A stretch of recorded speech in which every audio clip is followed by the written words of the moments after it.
All right, you're listening to another episode of Tyler Talks to Strangers, the podcast where I attempt to better understand the world around me by understanding those who inhabit it with me. Everyone has a story, but I just have so many questions. All right, let's bring on another episode today. We got Steve here chatting with me as the same way we always start. If you had to describe your life story in about 3 minutes or less, name if you want to tell me your name. I guess I've already kind of stated it, but your full name, if you want to tell me your full name, where you're from, and then kind of like the significant bullet points of how you got to a Zoom chat talking to me today. How would you do it? Hi everyone. My name is Steve Kim, and I'm from Toronto, Canada. And I immigrated to Canada when I was 10 years old in 1997. And back then, there was a lot of discrimination and a lot of unfairness that was happening to people who are from abroad. And without having to speak a word of English, I was having a lot of challenges and issues getting along with the kids in Canada. So as a result, I had a lot of challenges with my self-esteem, not being able to be confident in myself. And that's how I got myself on the path of personal development in my early 20s. A mentor of mine introduced me to personal development and Tony Robbins. I don't know if you're familiar with Tony Yep. Robbins. I've been to his events and Okay. got a lot of his programs and books, and the stuff that I learned from Tony just completely transformed my life. But however, as I was doing personal development on my own for the past 12 to 15 years or so, I kind of figured that I needed more accountability and surround myself with people uh, who are on the similar path and have a similar mindset. Mm-hmm. And that's when I came across Ryan Michler's Order Man podcast, and then his membership Iron Council, and that's where I met you, Tyler, Mm-hmm. and that's how he invited me to this podcast. So here I There am. you go. And here you are. That's right. Okay. From Toronto to Tyler Talks to Strangers Zoom chat. So that's pretty cool. Exactly. Um, nice. Yeah, Tony Robbins is quite the guy, obviously. He's read a couple of his books, Money, Master the Game, and I Mm, think that was the main one that I remember, I think about 2015. So fair. kind of known about him for a while there, but very cool. And then if you could extrapolate out the next 3 to 5 years, maybe. Do you still want to be in Toronto then, or what's kind of next on your horizon that you're excited about in life? Yeah, so I lived in Toronto for the past 18 years or so, since 2005. And I'm quite settled in nicely here. And, it's quite comfortable where I'm at right now. However, I met my wife 3 years ago in Toronto. But after she finished her PhD, she moved to Montreal. So it's a city about 8 hour drive east of Toronto. Okay. So she's currently working there. And since we got married last year, I'm currently in the process of moving to Montreal to be with her full time. Okay. And luckily, my office has a small office in Montreal, so I'm able to relocate to that city to be with her. Nice. So it will most likely happen sometime in May, I'm guessing. So in Okay. about 3 or 4 months from today, it's February 28th right now. So Right. that's my target, and that's where I'm going right now. I like that. Is McGill University in Mm. Toronto or is that Montreal? It's That's That is Toronto. in Montreal. Oh, Yeah, Montreal. McGill Okay. University. Yeah, in fact, my company office is right by McGill University. It's Okay. right by a station called McGill, so it's quite close Oh. to the And university. that's kind of like the Harvard of Canada, I've heard. It's pretty prestigious. I mean, it depends on the program. I'll say Okay. University of Toronto is still the top tier in terms of like the Hmm. overall program, but there Right. are certain programs that McGill is quite known for. So I'll say probably second or third. But Second, third. Okay. obviously, yeah, they do have a program that's much higher quality than University of Toronto, though. To get to your point. Nice. Okay. Yeah, that makes sense. Hmm. I've never toured many of the schools up in Canada, but I just heard bits and pieces of what's out there, and that one came up Right. quite a bit. So, no, very Hmm. cool. Okay. We're gonna jump around. We got some COVID, some fun questions. So we'll kind of jump start with maybe a deep one or a fun one. I'm not sure which one this counts as, but the first one's gonna Cool. be, what are you most passionate about Mm. in life? So I kind of give it away in my introduction. So Mm-hmm. I'm mostly passionate about personal development. Mm-hmm. That's something that I spend the most time and energy in. I just love bettering myself, learning new skills, techniques, learning how to better myself in terms of my mindset, and how to communicate better. And as I'm progressing and becoming a better self, I am, in a sense, able to make a bigger impact and more powerful impact to the world and to the people that are around me. And Mm-hmm. I just got hooked to that feeling, right? And just making myself better, raising my self-esteem, and helping those around me to do the same, right? Because like the expectation that I set for myself is going to ultimately affect the people who's going to be influenced by me. And as I'm, making more impact through that, I just find a lot of satisfaction in that journey. So that's something that I'm completely passionate about. I don't do anything else. I don't have any, fun hobbies like a lot of my friends do. Like Sure. I don't ski, I don't, it's personal development is my thing aside from Yeah. workout and exercise. So Yeah, that all there you counts. have it. It's all in the same universe. Is there a specific type of person you like, maybe like mentoring or like, seeing succeed in the world? Is there a specific type of group of anything, or children, or Um, I don't know, coworkers or friends, family? Yeah, I mean, that's a great question because one of the things that I'm working on currently is to start my own side business. And I'm Hmm. currently going through a life and wellness coach certification program. Oh, cool. Right now, I'm completely doing something different. Like I'm a director in one of the investments division for one of the largest companies in Canada. Hmm. But that's my full-time job. But I know for whatever reason in my heart, there was more to just having a full-time job. So I tried a lot of different businesses throughout my life, and a lot of them didn't really stick with me. Hmm. I gave them my all, but then I realized that it wasn't really for me. Okay. And then I got into life coaching, and through life coaching, I'm learning how to listen and coach people better in terms of how to guide them through any challenges that they're going through. But if I can really break down into a smaller niche, I think I would like to start by helping out with people who are in similar situation as me, growing up in Canada as an Hmm. expat who didn't speak a word of English and having issues with low self-esteem, low confidence, and not being able to associate and connect with people in their community, right? Hmm. Because of the lack of barrier with the language or whatever else that's going on. So those are the type of people that I really resonate with. And Right. as I start my own business, I'd like to target that group initially, and then hopefully, if I can branch out further to a larger group by organically, then that'll Hmm. happen. But for the time being, I like to help people who are in similar situation that I grew up in back 20 years ago. Right. Absolutely. I think, you know, obviously having that connection and that passion for somebody that's, looks like you or has the similar background, or maybe having difficulty with the language early on, I think is a good way to go, because then you're able to kind of impart that lived experience, right? So Yeah, exactly. Yeah. that is I very mean, if I can important. be a couple of steps ahead of, people who are on the same journey as me, Hmm. then I can always give them advice and listen to what they're going through and really empathize the path that they're on, right? Because if Right. you have never walked in their shoes, then no matter how much you try to understand, you can only do that for a certain extent, right? And I feel like Right. I have that experience. I've been through a lot of bullying when I was younger because of that. And I'm sure there are a ton of people in the world who are currently going through what I've gone through, and I can really Hmm. empathize and help them out. So I think that's where I really resonate for the time being. Oh, that makes sense. That makes total sense. Yeah, okay. Next fun question kind of relates to that in a certain sense. I might have an answer for what you're thinking about this, but when you think of the word success, who is the first person that comes to mind? I think you know who that is. I think Tony, probably all of your Tony. listeners probably know as well. Yeah. Yeah, I mean, Tony had such a big impact in my life that I cannot Hmm.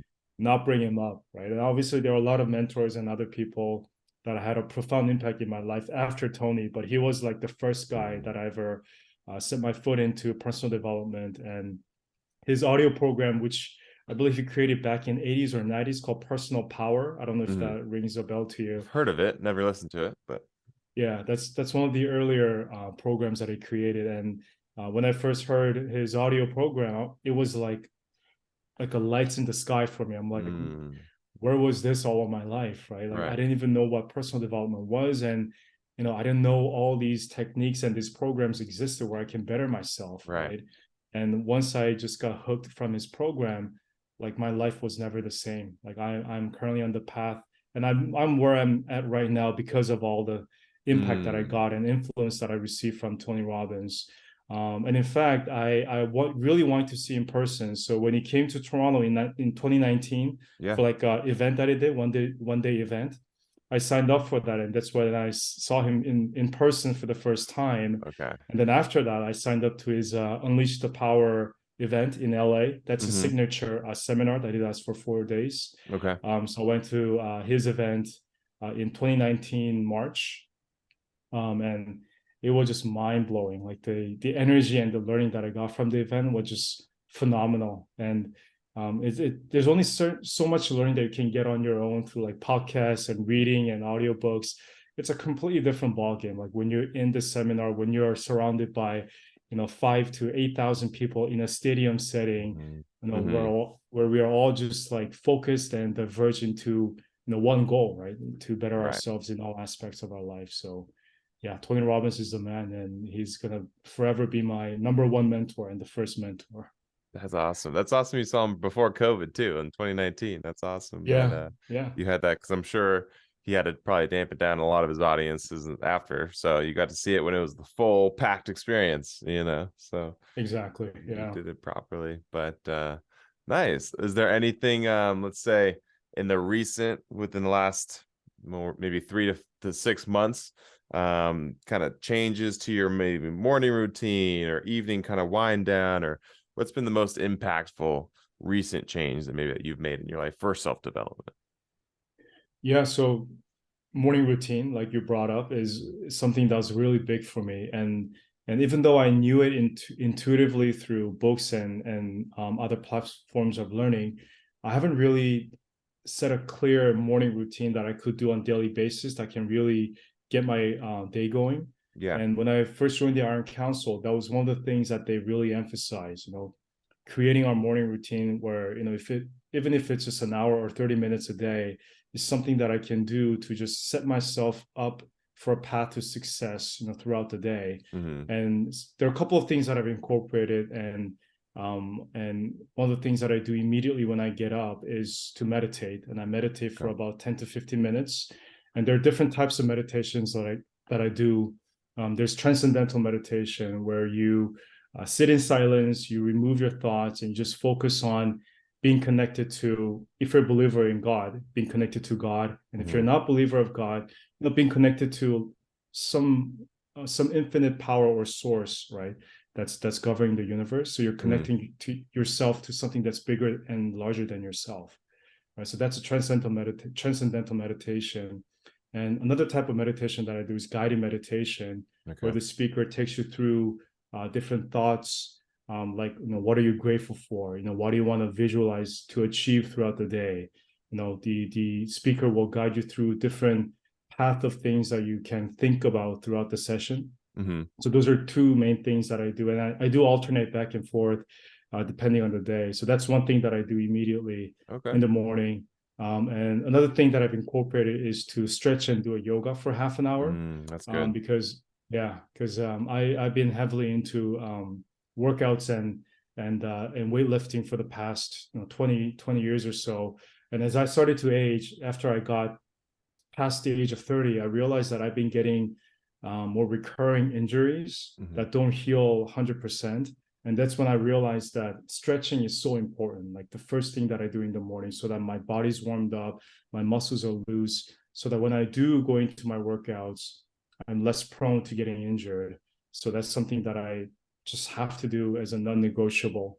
So meditation and half an hour stretch, that gets me to close to an hour. And then listening to podcasts or audiobooks or reading any type of personal development exercises that I can do for a couple of minutes, and that'll get me to about an hour and an hour and a half in the morning. Okay. So you wake up at like 5 or something crazy, right? No, I'm not those crazy early risers. Yeah. More like 6 or 7, but it still works for me. That works. Yeah. I think the 6:30 is kind of what I've been all over the spectrum. I've been like maybe a 5 a.m. for just a short amount of time so I can, get my workouts in before work. I've tried 7:30 or 8, which is probably my natural kind of clock. And then I kind of settled on 6:30 being like, I can get enough of my morning routine in and still get to work on time and work out it before work if I get up at like 6:15, 6:30. So that's kind of where it ended up for me. But That's super funny. Okay. And then the next question is going to be, what has been your biggest waste of money or failed business venture in your life to this point? Anything that Hmm. you wish you could get a refund on, maybe?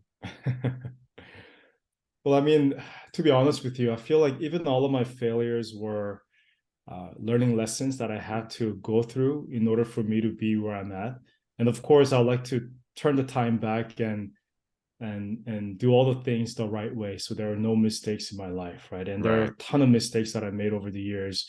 I left home since I graduated from high school at the age of 17 Hmm. um, to be more independent because my parents were like they're traditional Asian parents where they were like really loving me too much in a way. So they were like overprotective of myself. Right. So intuitively, I just knew that if I stayed within their presence, then my growth would be significantly limited. Okay. And I kind of knew that I had to go through challenging times in order for me to grow. So because of that, I just went through so many different failures and mistakes that I made. And we can spend the entire night talking about the mistakes and the challenges that I went through. Right. But in the end, I mean, they all had to happen for a reason. And I truly do believe that everything happens for a reason and a purpose, and they Hmm. happen to serve us because I do believe that we live in a benevolent world. It's hard Right. for me to say, Yeah. where everything happens for a reason. Um, and those learning experiences had to happen for me, like as an example. And this is something that's a little bit different from what I was thinking about, but Yeah. I learned how to invest and trade for about a year through a program that Phil Town has created. So Phil Town is a super popular investor and philanthropist in US, and he created a learning program for people who wanted to learn how to invest and trade the stock market. Hmm. So after rigorously going through his program for a year, I thought I was confident and I thought I had all my learning lessons and I was ready to go and make millions of dollars. And then as soon as I started trading, so it was an option trading strategy that I learned from him, COVID hit. And I don't know if you remember what happened during the 3 months of COVID, where the market was just dropping Right. on an elevator, right? And most of my strategies were geared towards the market going up instead of going down. Right. And because Right. I was so passionate about it, like I put a lot of trades more than I should have, to be Right. honest with you. So I lost a lot of money because of that. And to this day, I kind of wonder, had I not been so aggressive and so passionate right off the gate, maybe things Hmm. would have been different, because right after that 3 month period, had I continued with the strategy, it would have worked out perfectly. But Okay. it just happened at a bad timing. But then even that had to happen for a reason, I believe, right?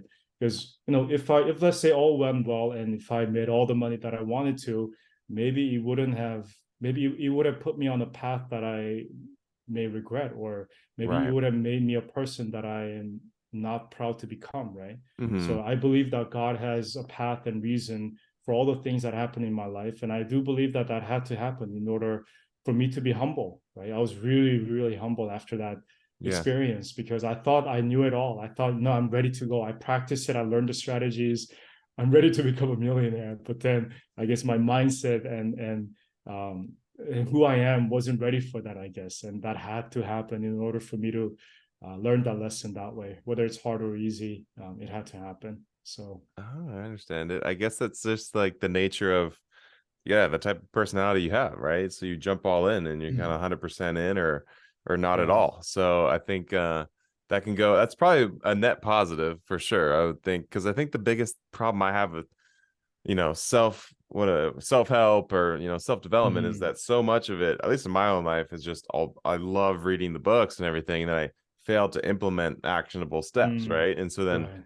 it's just kind of like, oh, this is a great thought experiment, or this sounds great on paper, but then I never change my life to embody that new mindset that I picked up in a book, right? So if Yeah, you have the absolutely. opposite problem, maybe where you read Tony Robbins and you run through a wall, the next day because you're just so excited about it. And Exactly. that's a good thing, it's because most people, 90% of people, will never take an action after reading a book, Right. right? But you have the opposite, Mhm. which can burn you, but I think overall it's going to lead to a higher plane of existence, right? So Yeah, I think you're bang on with that. And that's one of my strengths, being able to take action on the things that I've learned. mhm, But on the other side, as an example that I gave you, I tend to go like just straight full on 100% mhm, without maybe taking some time to incorporate and really learn the process. Like even right, if it means going a little slower, um, I I I just tend to be like, you know what, I'm just gonna cram all the learning in 1 month. Let's say if it's a year program, like I'm not going to wait for a year. I'm just going to do everything that I need to do to learn everything within, let's say, a month or 2 months or three uh, months as an example. And once I'm done, I just have so much confidence in myself that I can just go through the wall and make it happen. yeah, And a lot of times, it made me humble because it did require, going through that step-by-step process where it had to be integrated into mhm, my skill set and who I am. So I think that's really important as well. Like going fast is not the answer in most mm, cases. It's even if you're going slower, as long as you're taking the right steps and you're doing the things right, when the time is perfect, you'll work out. Because I do believe in the mantra that everything is perfect and everything is improving and we are on schedule. right, On schedule meaning that everything will happen as soon as it's perfect. So I don't like to right. use the word as soon as possible. I like to use the word as soon as it's perfect, because Uh, when it's perfect, it will happen. And when I know that it will happen when it's perfect, I can slow down and take that, and take one step at a time, put one foot after the other. Oh, that's huge. That is a good mental reframe. Yeah, to kind of de-stress about, I sometimes lay all these plans out and it's, kind of a blow and it doesn't happen on my schedule. But I think what you're saying is ultimately correct. Because I mean, if it was meant to be at the time that it was meant to be, it would have happened. Like there's no other way Exactly. it could have been, right? So I have to kind of zoom out and think, that's just I can try my hardest, but it's not necessarily going to be when I need it to come about, or it needs to come out at a certain time, or in my own development. So Yeah, absolutely. yeah, I like that idea that everything happens when it's perfectly meant to happen. I think that's Hmm. a good mental mind state to have. So very cool. Hmm. Okay. Have you ever thought about writing a book? Do you have any ambition to one day write a book? Or... Yeah, I mean, at this point, I just have so many different ideas right now Mhm. that I just need to take one step at a time and organize exactly what I want to do. And there are things that I want to, write books on. Being in the moment, like meditation that I told you about earlier, Mhm. having a good morning routine and why that's important to set up your day, right, and being able to have a more productive day. Make Mhm. the use of the time that we're given, because we're all living a very busy life, right? We have so many different responsibilities, Right. things happen left and right. So that it's really important for us to really structure our day so that we make the most out of the time that we're blessed to be spending on this planet, right? And I like to write books on communication and helping people to raise their self-esteem and confidence. Relating to what I talked about earlier about, I can relate to being in a place where my self-esteem was just rock bottom, and Mhm. it was at a point where I just couldn't look anyone in the eyes, and I couldn't like even say one word out of my mouth because I was so afraid Right. that people would judge me, right? So I was at a really really low place when I was in my teenage years. So I've been through how tough and challenging it can be. I know there are a lot of Mhm. people who are going through that same process, and in a lot of cases, they don't bring it up. They don't tell their parents or their friends, or because at least for me, it was embarrassing for me to talk about that, right? So I had to keep it Mhm. to myself, and and it's something that I brought up quite recently. Actually, I haven't really brought this up in my 20s because I Mhm. thought it's something that I'm a little bit embarrassed about. And after I turned 30 or got into my 30s, that's when I realized that this is really a strength of mine, not a weakness. And it's something that I can use to help others who are in the same situation. So that's also the path that I want to be on. And if I can communicate that through writing or podcasts like what you're doing, or through Mhm. videos, online courses, that's really where my passion lies right now. That makes sense. Did you have any siblings you can confide in when you were younger, kind of struggling with that, or were you an only child, or? Yeah, I was the only child, and both of my Okay. parents were working full time Wow. since we came to Canada. So I spent a lot of time alone at home. Mhm. I think that's one of the reasons. I guess that's one of the amplifying effect that had on me, because I didn't have anyone that I could share with easily and freely, right? Like if I had an older sibling, as an example, maybe I could have, share my struggle with that person, but I didn't have that, right? And I wasn't comfortable sharing that with like small amount of friends that I had at the time. Right. Like I was busy trying to hide that rather than bring it up and put it out to surface in hopes that I can get help with that. But yeah, so it was a tough environment for sure. But I'm Yeah. sure a lot of people go through a lot harder times than I did. So um, Yeah. yeah. We all have our own hill to climb, I guess, so to speak. And I mean, Mm, it's hard to know. Yeah, you can't really know what everyone else is going through. You can assume maybe a couple things based on their background or country they grew up and all that. I think that's kind of why we always ask, where are you from? I don't know what mm, that's such a integral question. I mean, it's such like a integral but just basic obviously at the same time, but maybe it's just because it's easy. I don't know. mm, What do you think your environment, mm, that impact, obviously there's the nature and nurture debate, right? But do you mm. think it's mostly intrinsic, that you can kind of control your destiny, or do you think more you're product of your environment, or what's your take on that whole debate, I guess? Yeah. So I'm sure there's aspects to both sides, right? And I do believe that a lot of your personality, a lot of how you think and how you think and do come from your lineage, like how your parents were, how your grandparents were. Mhm. I'm sure that has an effect as well, but I think the external environment has an even bigger impact. So as an example, like you can be the most extrovert kid as naturally, but then if you're in an environment where you're not able to talk to anyone, let's say, worst case scenario, you're in like a confinement setting where you don't have any interaction with anyone. It doesn't matter how much of an extrovert kid you are organically, your environment is not going to support who you are, that who you are Mhm. born into, right? So and that's the case for me as well. I was extremely extrovert as a Okay. kid growing up, but then when I was put into that situation where I just couldn't really communicate and express myself, I just turned 180-degree opposite way of becoming super introvert, where I wasn't able to talk to anybody, right? So I experienced firsthand how much of an influence and impact the environment has Hmm. in all of us, especially when we're younger. The younger we are, the more susceptible we are to the environment. Right. And that's why I feel like if I ever do have kid down the line, um, being conscious of how and what type of environment my kid is going to be in is going to be super critical and crucial, but probably the most important thing. And even coming into the Iron Council, like you and I did, we're putting ourselves in a place where we are surrounded by like-minded people, Hmm. who are pushing themselves on a daily basis. There are people that we can reach out to, that we can learn from, and they're experts in different fields, and we all have like that same mindset of being the best version of ourselves, right?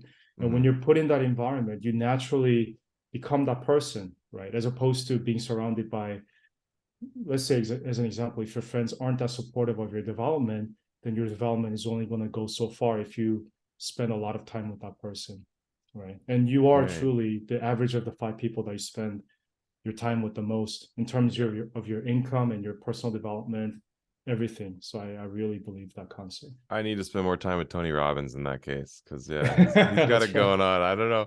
I'll give him a call. If you have his number, I'll give him a call and I'll see if I could just hang out with him. Just be in his orbit. I wonder who those guys surround themselves with. Like, do you have any idea, like, who's the Mhm. top five? Like, would Tony Robbins hang out with James Clear from Atomic Habits? Or like who would his four be? Like, if you had to guess who Tony Robbins' four other companions or five other homies would be. Yeah, that's a good question. But I do know that he obviously spends a lot of time with top tier people that we all Hmm. know about, right? But and what's funny is he has a membership called a platinum membership. So you Okay. pay about $85,000 a year to be in that membership. So that's his exclusive top tier membership that you can purchase. Right. However, what's funny is Tony Robbins is not even there. Oh, really? Yeah, because one of the other mentors that I have, he's part of the membership, and he was telling me that he's not going there to meet Tony. He's going there because, think about all the people who are there to pay $85,000 a year think about the caliber of the people that you're going to surround yourself with.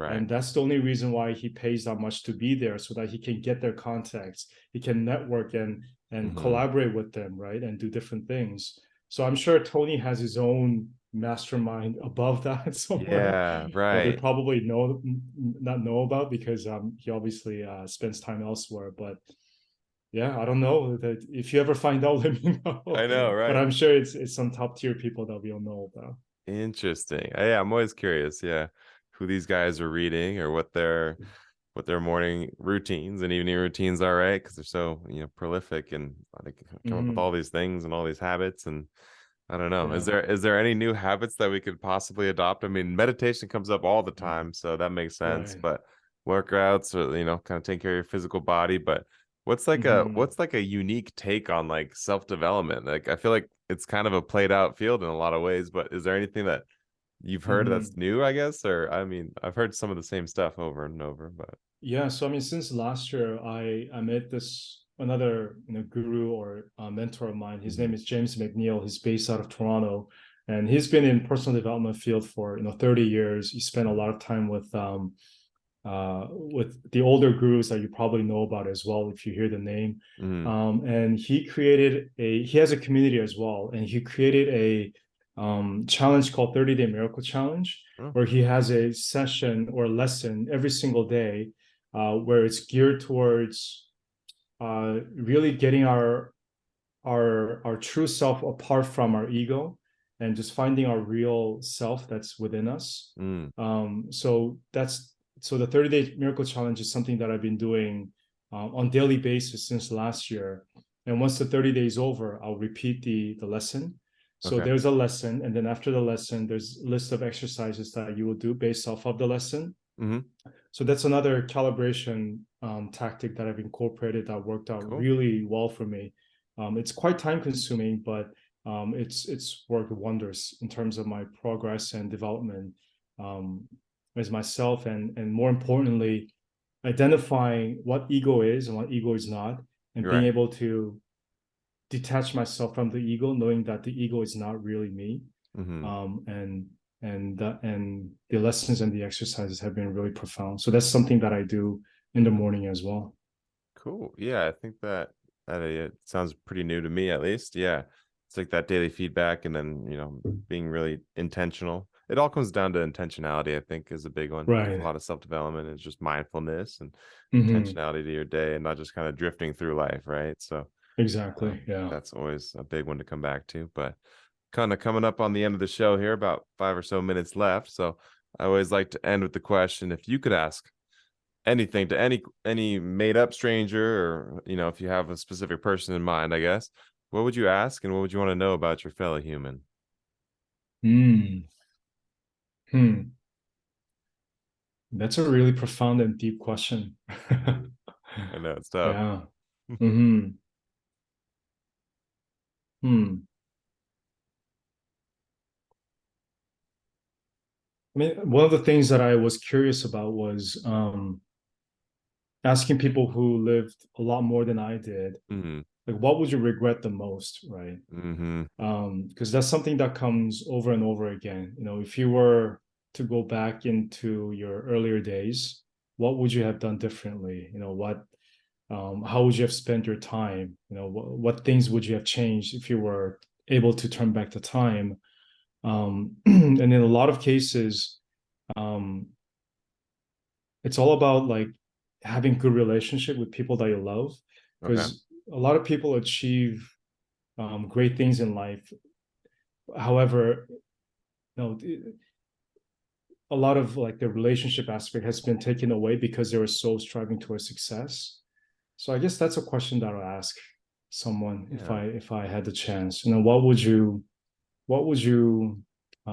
regret not doing in your life? As Mm. someone who has lived for a long time, I think Yeah, that's that a makes question that you sense. can learn a lot from. Yes, I think really quickly you can find out.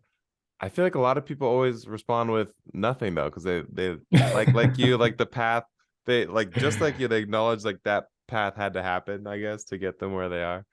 So I do bump into that a lot. If I ask that to people, they're like, I'm not sure if that's just because we don't want to contemplate or we want to Hmm. rationalize that we're here because of a reason or what. But every time I've asked somebody what's your biggest regret, it's they have answers, and then they're like, but also it had to happen. I'm glad it happened, even if it was really Mm, horrible, you know? yeah. So I have yet to find somebody that's like, I totally regret this, and it still eats away at me, you know? Oh, is that right? Oh, okay. That's Yeah, interesting. most people like just become very zen with their mistakes. Much like you, I Okay. guess, if that's a thing. If I could put words in your mouth, I don't know. But Yeah. um Uh, yeah, I that guess is you're. a common one to say, to Uh, ask. okay. Interesting. I Yeah. thought it would be the other way. I thought people will be talking about a lot of things that they wish they could have done if they gotten younger. But I guess the theme is pretty much the same throughout the guests that you've interviewed so far, I That guess. I've interviewed. Maybe because I interview a lot of people that are more into maybe self-development, kind of like you. So Right. they have a Okay. better, broader perspective of like, I needed to go through the struggle to get to where I am, Got it. which is, I Okay. think, a level of maturity maybe we all aspire to. Maybe that's what's going on. I'm not too sure. Most of the people I Hmm. ask say that they don't regret anything, So, um, Interesting. Okay. but I know in like research, like, hospice doctors and nurses will ask their patients towards the end of their life, what do you Hmm. tend to regret? And it's always regretting inaction rather than action. Mm. So it's always Right. not that I regret I moved to Canada. It's Hmm. always I regret Right. I didn't ask that girl out, or I didn't pursue that Exactly. job, right? So it's mostly inactive kind of things that they wish they could take back. So that seems to be in the Right. research at least, but individually Hmm. I don't bump into that as much. But that could just be Okay. my own sample size. Who knows? Yeah. Yeah, yeah. I mean, taking more risk is something that comes up a lot as well. Yeah. If you were to ask someone, what would you regret for not doing? And in a lot of cases, they'll say that I wish I could have taken more risk. Knowing Right. what I know now, back when we were younger, we probably thought that taking that risk will be detrimental to our future. Will be, Right. will be harming our survival. But then after living all those years, you realize that you know there's not a lot of things that can really affect our survival as human beings living on Mm, this planet, right? It's all made up in our mind, all coming up from our survival instinct, where we're not faced with saber-toothed tiger anymore. There's right. no bears with machine gun that's going to harm our survival. And Hmm. yet a lot of things we're just making up in our head that it could potentially affect how we can live through our lives, when in fact it's really not a big deal at all in hindsight.